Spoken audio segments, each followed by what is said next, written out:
Good morning.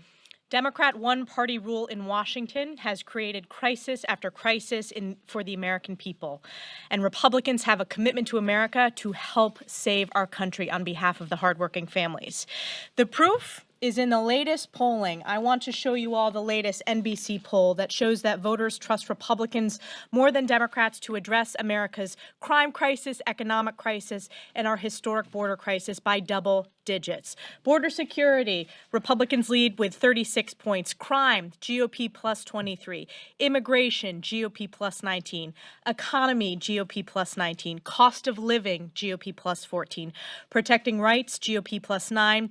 Uniting the country, GOP plus 6. The proof is in the polling, folks. You have heard us for over a year continue to talk about the issues that matter to the American people.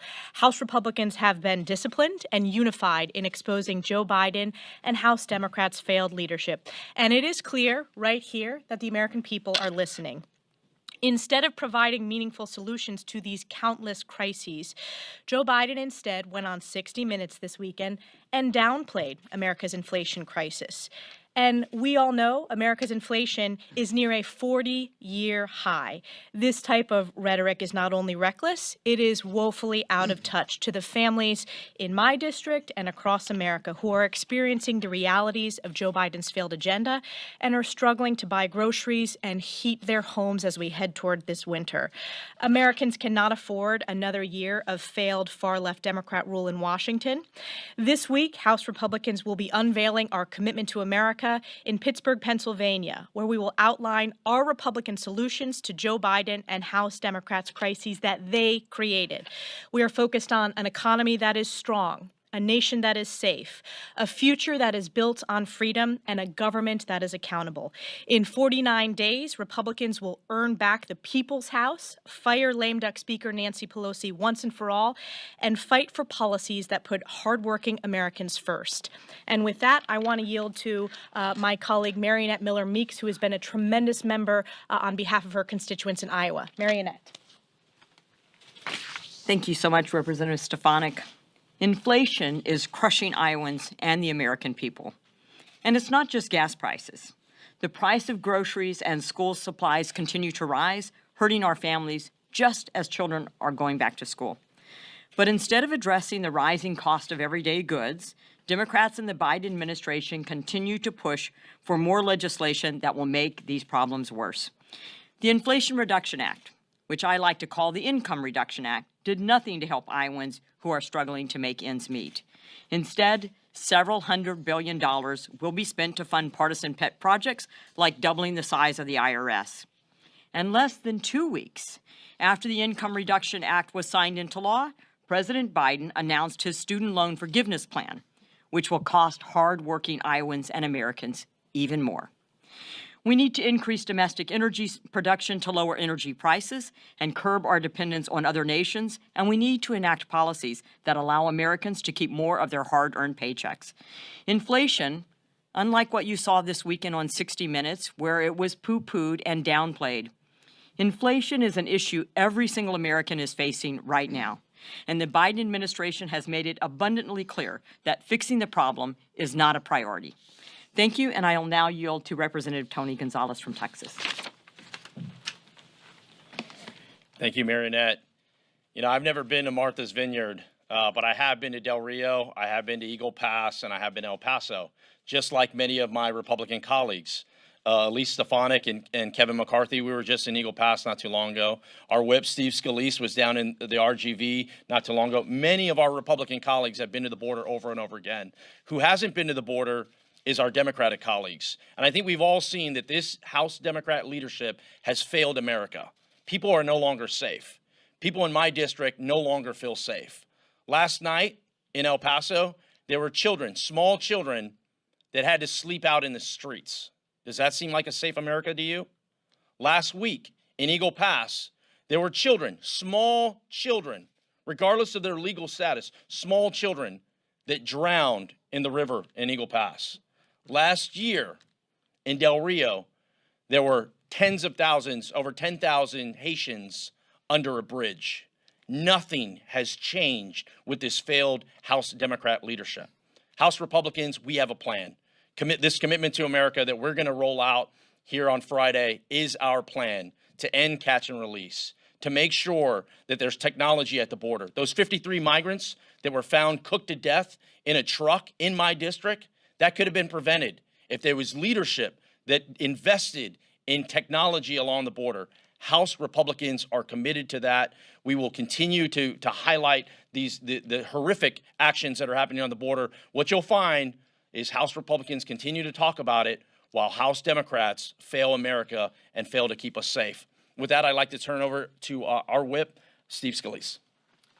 Thank you, Tony, and thank you so much for the leadership that you've been providing to expose this crisis at our border, to talk about how bad this immigration crisis is that was created by Joe Biden when he opened up America's southern border. And when you see millions of people that have already come across illegally, what we are seeing all across the country, what's making every single community in America a border town, is the illegal drugs, the fentanyl that's coming across the border with the drug cartels taking operational control over our border when Joe Biden gave that away. 100,000 plus deaths of young people last year from fentanyl overdoses and other drugs that are coming across our border illegally. None of this needed to happen. And Republicans have tried over and over again to bring legislation to the floor to secure our southern border, and Democrats want nothing of it. They want an open border. Kamala Harris, who President Biden put in charge of the border, still refuses to go down to the border and then acts like she's in denial, goes on TV and says the border's secure. And then, of course, we saw a busload of illegal migrants coming to the Naval Observatory right outside of her house as she's saying the border's secure, and they're all being interviewed saying they came to America illegally because they know the border's wide open under the Biden administration. They created this problem. They don't want to fix it. We will. We're going to continue to push on this House floor to address these problems. Another problem America's facing, maybe the biggest problem that families are facing, is inflation out of control. The cost of everything that families try to buy is higher because of Joe Biden's policies, because of the trillions in spending, because of the radical regulations, and he continues to deny this is a problem. We saw him on 60 Minutes just the other night, acting as if 8.5% is really just 0.2%, because it was 8.3 and it went to 8.5, and he acted like it was just a blip, just a minor little change. And he had to be corrected by the 60 Minutes host and reminded that it's a 40-plus year high of inflation. It's not a minor blip. It's a major problem for families that Joe Biden's created, and he acts like it doesn't even exist. Maybe in his little bubble that he hangs around, the far leftists that talk about nothing but spending and doubling the size of the IRS. To them, that's economic stimulus. But to families, it's one more crippling blow after another that's making it harder for them to buy the things that they need for their lives. Good luck trying to become a first-time home buyer, because under Joe Biden's wild, massive spending spree with Nancy Pelosi, we've seen mortgage rates more than double, over 100% higher cost to get a mortgage if you want to be a first-time home buyer. So now they've even put the American dream, the ability to buy your first house, out of reach for many more Americans because of all their radical policies. So again, we're going to be rolling out our commitment to America this Friday, because we're going to show the country what a Republican majority would do to actually address and confront the problems families are facing that have been created by all of this radical far-left socialism, by Joe Biden, Nancy Pelosi, and all of those other Democrats here in Washington who are voting right down the line, one after another, for these radical policies. There is a better way. We have an answer. We're going to provide solutions. With that, we'll be happy to take any questions. Yeah. Have Republicans decided what H.R. 1 will be, and if so, what is it? Yeah, we're going to be bringing bills to the floor early off in a Republican House majority that would actually confront the problems families are facing, like energy costs, like inflation, like border security, like security in communities. You know, we see out of control crime in communities all across America because Democrats embrace this crazy defund the police movement, and also now the no cash bail movement that is literally putting criminals back out on the streets committing more crimes in communities. So we're going to be bringing bills to the floor on all of those. We'll ultimately decide what those first 5 or 10 bills would be, but you're going to see a very active first 100 days of a Republican House majority working for American families, not growing the size of Washington, creating problems like we've seen under Joe Biden and Nancy Pelosi. Thank you. Can I ask you about the select committee hearing tomorrow on nursing home deaths? Yes. Have you heard back from former New York Governor Cuomo? And then what can we expect from this hearing tomorrow? Yeah, we've invited him. I've reached out going back over a year ago when we first exposed this scandal, where starting with New York, at the time, Governor Cuomo issued an order. And again, New York is the regulator for nursing homes in New York. So as the regulator, the governor mandated that if somebody was in a hospital that was from a nursing home, they had to go back to the nursing home. And then this is where it really caused devastating deaths that never should have happened.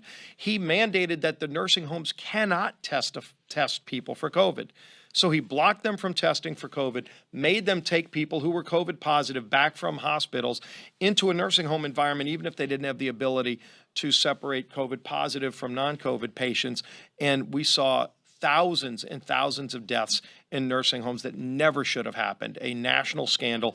And it happened in other states because they took, in many cases, New Jersey, Michigan, took the New York mandate and almost cookie cutter copied and pasted it and put it in policy in their states against the CDC guidelines. So we're going to be pointing all this out again tomorrow at the hearing. I know Elise will be there as well, along with Marinette Miller-Meeks, who is not only a member of the subcommittee, but it was a health director in Iowa. So she really understands what the science should have been, and those states that went against the science led to thousands of nursing home deaths in their states that never should have happened. It's a disgrace. And I don't know if they want to touch on it. Yeah.